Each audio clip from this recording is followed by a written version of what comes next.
Good afternoon. Thanks for watching News Channel 9 at 6. I'm Calvin Sneed. I'm Kim Chapman. We're following up with Chattanooga police on witness reports of a possible park sex offender. Those witnesses say they contacted police, and tonight we're finding out what's being done to find the suspect.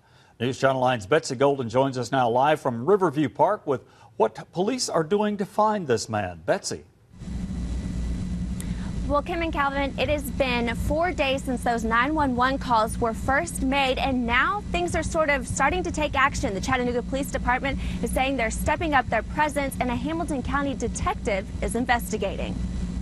Ryan Bowman shows us the public bathroom at Riverview Park where he says he interrupted a man in the process of a lewd act. I quickly went in the bathroom and he was standing on the toilet with his pants down. Standing on the toilet, Bowman says, so he could look outside at the mothers and children in the park. The patrol officers responded to the scene and they looked for the suspect, and they were never able to make contact with the witnesses.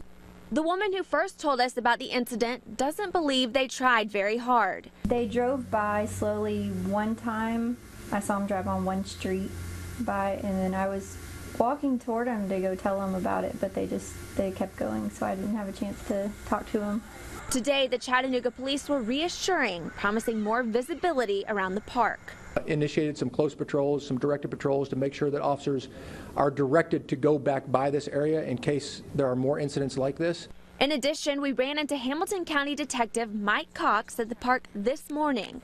Cox says he decided to get involved after watching our story last night. The only reason I'm involved in this particular situation is if it is a potential sex offender.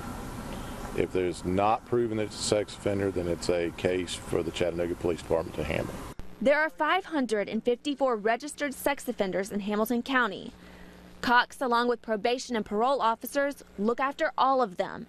If Cox can prove the suspect is on the sex offender registry, he will be arrested for violating the law, which prohibits offenders from coming within 1,000 feet of schools, daycares, or parks. And now, Calvin, there is something that I want everyone to know. It's something that I learned by doing this story. It's that if you find yourself in a situation like this or anything else and need to call the police, when you call 911, make sure that you tell them you want to speak to an officer. That's the best way to guarantee that an officer will actually come and speak to you. Again, Betsy, who's the suspect? Who are police on the lookout for?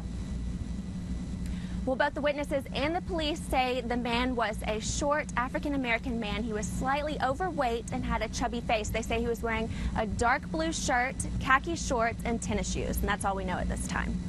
Okay, thanks, Betsy, and you see that information on your screen right now. Thanks, Betsy.